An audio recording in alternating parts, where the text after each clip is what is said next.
मशहूर ब्रॉडवे अभिनेत्री इमानी die Smith की 25 वर्ष की उम्र में हत्या कर दी गई। उन्हें 21 दिसंबर 2025 को उनके घर एडिसन, न्यू जर्सी में चाकू के घावों के साथ पाया गया और बाद में अस्पताल ले जाने पर मृत घोषित कर दिया गया। इमानी ने पहले डिज्नी के द लायन किंग में यंग नाला का किरदार निभाया था, जो उन्हें खास पहचान दिलाया। पुलिस ने उनकी मौत को हत्या यानी अलेज्ड होमिसाइड करार दिया है और इमानी के 35 वर्षीय boyfriend Jordan D Jackson small को गिरफ्तार कर हत्या के आरोपों सहित कई आपराधिक धाराओं के तहत मुकदमा दर्ज किया है। इनमें first degree murder, child welfare को खतरा पहुंचाना और हथियार रखने के आरोप शामिल हैं। पुलिस के मुताबिक ये घटना यादृच्छिक या अनजान हमले का मामला नहीं है। दोनों एक दूसरे को पहले से जानते थे। जॉर्डन वर्तमान में Middlesex county adult correction centre में बंद है। इमानी स्मिथ अपनी 3 वर्ष के बेटे की मां थीं और उनके परिवार, दोस्तों और मनोरंजन समुदाय ने उनके अचानक निधन पर गहरा आघात जताया है। परिवार की पहल पर एक गोफंडमी पेज शुरू किया गया है ताकि उनके अंतिम संस्कार, कानूनी खर्च, बच्चों की देखभाल और पारिवारिक सहायता में मदद मिल सके। बीएनपी के कार्यवाहक अध्यक्ष तारिक रहमान के 17 साल निर्वासन के बाद बांग्लादेश लौटने के फैसले को लेकर पूर्व भारतीय राजदूत विद्या भूषण सोनी ने गंभीर टिप्पणियां की हैं। सोनी ने कहा कि बांग्लादेश की राजनीतिक स्थिति में एक खतरनाक खेल चल रहा है, जहां सभी पार्टियों को समान रूप से भाग लेने का अवसर नहीं दिया गया है। उन्होंने कहा कि आवामी लीग को चुनाव में हिस्सा लेने की अनुमति नहीं दी गई है, जिससे ये सवाल उठता है कि क्या ये वास्तव में एक प्रतिनिधि यानी रिप्रेजेंटेटिव चुनाव हो सकता है। सोनी ने ये भी चिंताएं जताईं कि जो राजनीतिक नेतृत्व लंबे समय से देश में नहीं रहा है और देश की नब्ज नहीं समझता, ऐसे नेता कितनी प्रभावी ढंग से जनता को प्रेरित कर सकेंगे। वो बोले कि बीएनपी ने अपनी सारी उम्मीदें एक ही व्यक्ति पर लगा दी हैं, जो एक बड़ा जोखिम है। उन्होंने कहा कि बांग्लादेश को लोकतंत्र वापस लाने के लिए ईश्वरीय सहायता, अच्छा समझ और खुले विचारों की ज़रूरत है और इस दिशा में काम करना होगा। सोनी ने ये भी कहा कि भारत बांग्लादेश में बढ़ती भारत विरोधी नारों और हर मुद्दे पर द्विपक्षीय संबंधों के खिलाफ बयानबाजी से चिंतित है। उनका मानना है कि ऐसे रुझान लंबे समय तक दोनों देशों के बीच रिश्तों पर हानिकारक प्रभाव डाल सकते हैं। सोनी के ये बयान उस समय आए हैं जब बीएनपी के नेता तारिक रहमान 17 वर्ष के निर्वासन के बाद ढाका लौट रहे हैं और बांग्लादेश में राजनीतिक वातावरण तेजी से गर्म है, खासकर आगामी संसदीय चुनाव 12 फरवरी 2026 को देखते हुए।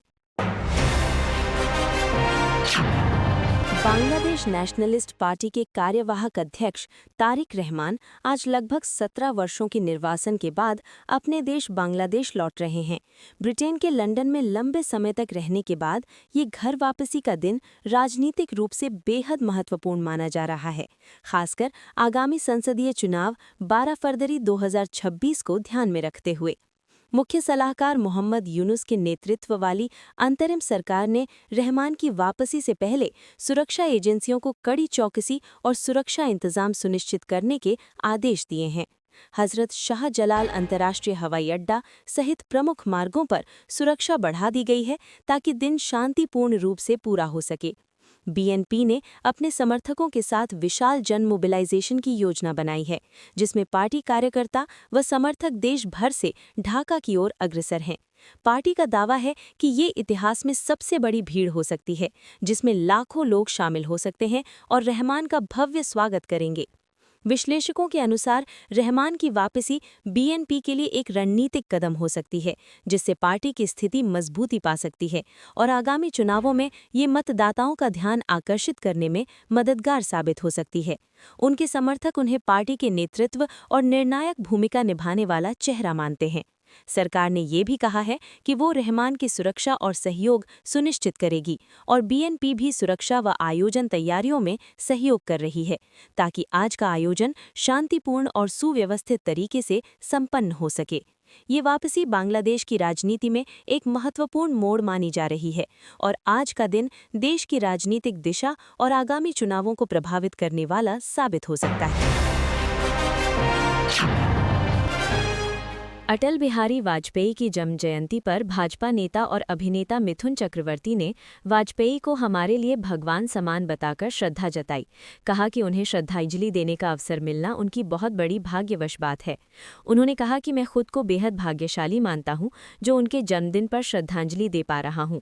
वहीं बांग्लादेश को लेकर मिथुन ने संकेत दिया कि भारत सरकार के होम मिनिस्ट्री और विदेश मंत्रालय इस मामले पर कदम उठा रहे हैं, जिससे ये स्पष्ट होता है कि सरकार सीमा पार मुद्दों और संबंधित चिंताओं पर सक्रिय है।